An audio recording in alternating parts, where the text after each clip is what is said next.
Idol, good morning. Ito naman, tatlong hatch gray, no? So, yung mga unang kapatid nito, nakuha na. Ito yung kinross natin na Rubble Hatch at Batchoy Gray. So, ito lahat going to, suki na natin si Idol Carlos Benedict ng Gimba, Nueva Ecija, no? Ayan, yung Nueva Ecija, isa sa pinakamarami na rin natin kumukuha sa atin, no? So, tatlo to, dalawang national, dalawang local, late born banded, isang national, okay? Magkakapatid ito. Okay? Mas matanda lang yung national. Okay?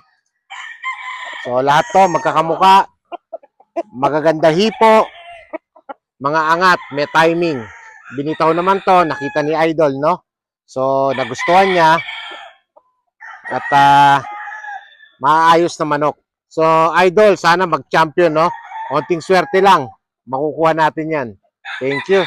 Tapos, kumuha pa siya ng ready to breed na lemon roundhead. Ayan, naitlog na to sa mismong breeding pen.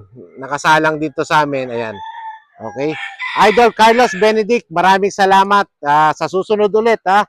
Balitaan mo ako doon sa laban nito mga to. God bless you, Idol. Thank you.